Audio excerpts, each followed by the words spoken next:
जय हिंद दोस्तों। आज हम लोग हिंदी से शुरू करते हैं। हिंदी भाषा का विकास कैसे हुआ है, कैसे कैसे आपसे इसके क्वेश्चंस बनते हैं।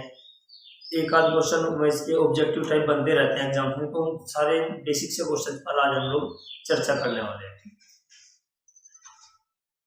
दोस्तों, हिंदी भाषा को विकास को या किसी भी भाषा के विकास को समझने से पहले हमें संस्कृत पे जाना होता है, क्योंकि संस्कृत को सभी भाषाओं की जननी कहा जाता है। यानी कि सभी भाषाओं का निर्माण संस्कृत भाषा से।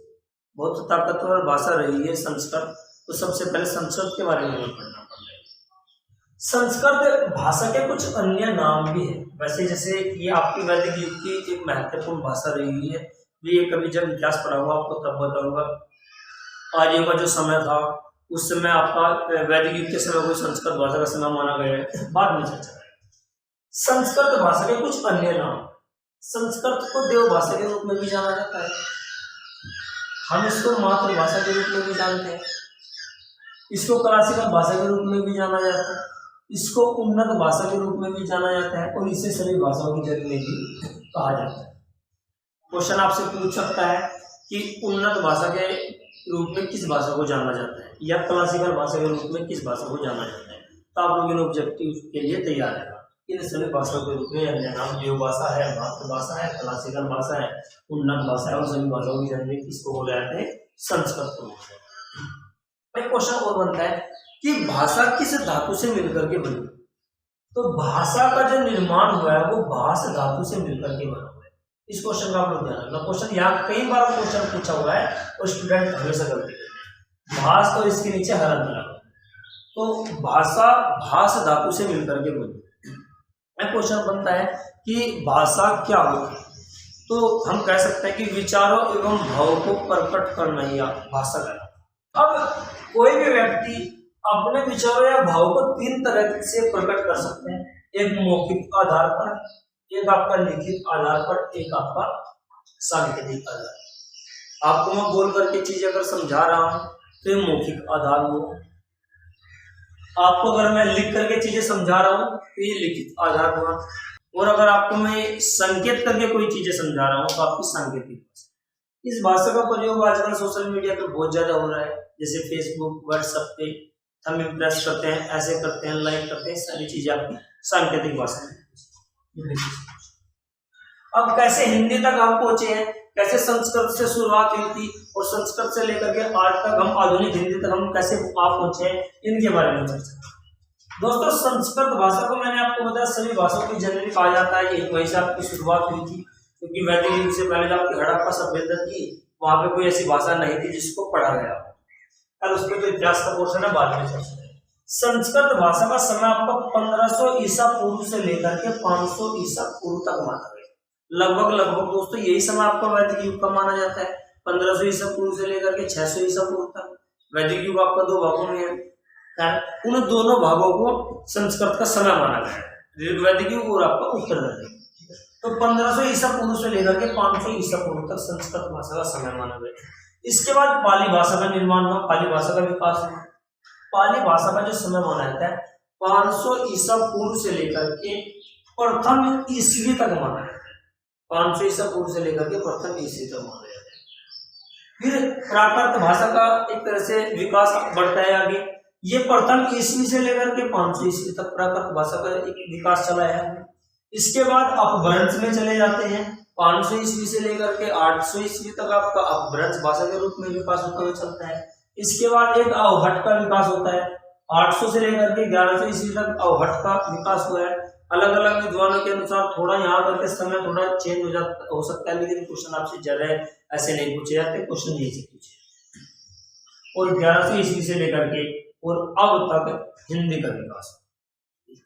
और दोस्तों, मैं आपको हिंदी का साहित्य भी पढ़ाने वाला हूँ, लेकिन जैसे उसका समय आएगा तब मैं आपको पढ़ाऊंगा। बाकी पहले हम लोग वर्ड या आपका व्याकरण को पहले कंप्लीट। इसके बाद आगे की तरफ चलते हैं।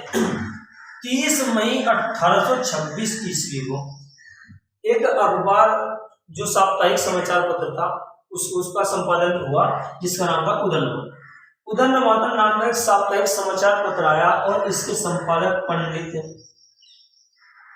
जुगल किशोर मिश्र दोस्तों ध्यान रखना, क्वेश्चन बनता है यहाँ से। 18 मई तारीख आपको याद रखनी है, 30 मई 1826 उदंड मातंड भारत का पहला हिंदी समाचार पत्र था, जो किसके द्वारा संपादित किया गया? पंडित जुगल किशोर मिश्र के द्वारा। क्वेश्चन आपसे ये भी पूछ सकता है कि उदंड मातंड कैसा समाचार पत्र था?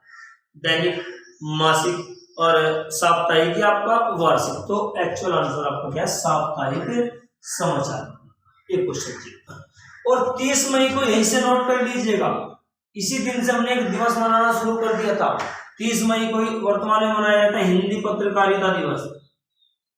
हिंदी पत्रकारिता दिवस, ये क्वेश्चन आपसे बार बार पूछा जाता है, एक दिवस है इंपॉर्टेंट, इसका आप लोग ध्यान रखना। हिंदी पत्रकारिता दिवस के रूप में 30 मई को मनाया जाता है। इसके बाद आगे की तरफ चले तो 1845 ईस्वी में एक अखबार आया, बनारस अखबार, जो उत्तर प्रदेश से निकलने वाला पहला अखबार था, पहला हिंदी अखबार था। इस क्वेश्चन का ध्यान रखना। इसके बाद 14 सितंबर 1949 को हिंदी को हमारी राजभाषा के रूप में स्वीकार किया गया। हिंदी हमारी राजभाषा है, ना कि राष्ट्रभाषा है। संविधान निर्माताओं का ये कहना था कि अलग अलग राज्यों में अलग अलग जगहों पर अलग अलग भाषाएं बोली जाती है, तो हिंदी को राजभाषा बनाया जाए, न कि राष्ट्रभाषा। तो इन्होंने राजभाषा के रूप में इसको स्वीकार किया गया। और भारतीय संविधान के भाग 17 के अनुच्छेद नंबर 343 में हमारी राजभाषा हिंदी का जिक्र किया गया, या अनुच्छेद नंबर 343 में वर्णित है। वैसे मोटे मोटे तौर पर देखा जाए अनुच्छेद 343 से लेकर के 351 तक हिंदी के बारे में प्रावधान किए गए। अब 14 सितंबर को ही हम लोग प्रत्येक वर्ष राष्ट्रीय हिंदी दिवस के रूप में मनाते हैं, राष्ट्रीय हिंदी दिवस के रूप में मनाते हैं। आप लोग इसको लिखना है, याद रखना। इसके बाद 1955 में राजभाषा से संबंधित एक आयोग बना था, जिसके अध्यक्ष कौन थे? बीजी खेर। बहुत इंपॉर्टेंट क्वेश्चन बनता है आपसे, बीजी खेर इसके अध्यक्ष थे, और इनका पूरा नाम है बाल गंगाधर खेर। तो राजभाषा आयोग का गठन कब हुआ? 1955 में। इसके अध्यक्ष कौन थे? बीजी खेर या बाल गंगाधर खेर। इस आयोग को खेर आयोग के नाम से भी जाना। एक क्वेश्चन बनता है कि हिंदी किस भाषा का शब्द है? तो दोस्तों हिंदी फारसी भाषा का शब्द है। हिंदी, हिंदू, हिंदुस्तान, तीनों के तीनों ये आपको फारसी भाषा के शब्द है। कभी क्वेश्चन आपसे आ जाए तो आप कंफ्यूज। आगे की तरफ और चले तो 10 जनवरी 1975 को पहला विश्व हिंदी सम्मेलन हुआ। ये महाराष्ट्र के नागपुर में हुआ, बहुत महत्वपूर्ण सम्मेलन था, और ये 1975 में 10 जनवरी को हुआ था। इसकी अध्यक्षता की थी इंदिरा गांधी के द्वारा। इंदिरा गांधी ने इसकी अध्यक्षता की। अब दोस्तों 10 जनवरी को जैसे पहला विश्व हिंदी सम्मेलन हुआ था, ये अंतर्राष्ट्रीय हिंदी सम्मेलन हुआ था, तो यहीं से 10 जनवरी को प्रत्येक वर्ष अंतर्राष्ट्रीय हिंदी दिवस के रूप में मनाते हैं, या विश्व हिंदी दिवस के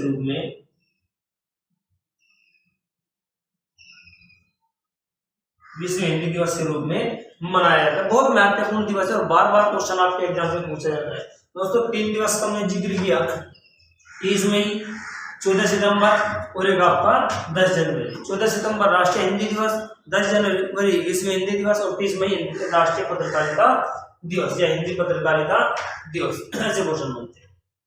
इसके बाद विश्व में बोले जाने वाली भाषाएं। विश्व में सबसे ज्यादा वर्तमान में कौन सी भाषा बोली जा रही है? तो वर्तमान में इंग्लिश सबसे ज्यादा बोली जा रही है, दूसरा स्थान हमारी हिंदी का है, और तीसरा मंदारिन का है। मंदारिन चीनी भाषा है। कुछ समय पहले तक डाटा चेंज था, मंदारिन पहले स्थान पर था और इंग्लिश दूसरे पर था, हिंदी तीसरे पर था। लेकिन वर्तमान में ये है डाटा, इंग्लिश पहले स्थान पर, हिंदी दूसरे पर और मंदारिन तीसरे स्थान पर। और भारत में भी अगर मैं बात करूं कि भारत में कौन सी भाषा सबसे ज्यादा बोली जाती है, तो उनको भी देख लीजिएगा। भारत में सबसे ज्यादा बोली जाने वाली भाषा पहले नंबर पर है हिंदी, दूसरे पर आपकी बंगाली भाषा, और तीसरे नंबर पर आपकी तमिल भाषा। ये 3 भाषाएं भारत में सर्वाधिक बोली जाती है, तो इनको एक छोटा सा क्वेश्चन आपसे और बन सकता है भाषा परिवार से संबंधित कि भाषा परिवार कितने हैं, या हिंदी किस भाषा परिवार का हिस्सा है? तो 4 भाषा परिवारों का जिक्र किया गया है। भारतीय भाषा परिवार, एक द्रविड़ भाषा परिवार, अष्टमी भाषा परिवार, और एक आपका चीनी तिब्बती भाषा परिवार। दोस्तों इनमें से हिंदी भारतीय भाषा परिवार का हिस्सा है। ये क्वेश्चन कई बार आ चुका है और आपके एग्जाम्स के लिए बहुत महत्वपूर्ण क्वेश्चन। दोस्तों आज का ये हिंदी का विकास था, इसके बारे में हमने चर्चा की। यूपीएससी में यहाँ से एक आध क्वेश्चन आपके बनने का पूरे चांस है और आपको अच्छे से ये सारी चीजें लिखनी है, सारी चीजें याद करनी है। बिल्कुल आप लोग ऑब्जेक्टिव उठा करके देखना, इनसे बाहर क्वेश्चन नहीं आएंगे। मैंने तमाम क्वेश्चन इसमें इंक्लूड कर लिया है जो आपके एग्जाम्स में पूछे जाते हैं और रोजाना मैं आपको ऐसे हिंदी कंप्लीट कराते हुए चलूंगा, एक भी क्वेश्चन आपको आपसे नहीं बचेगा। दोस्तों मिलते हैं अगली वीडियो में, आज के लिए इतने ही। So thank you.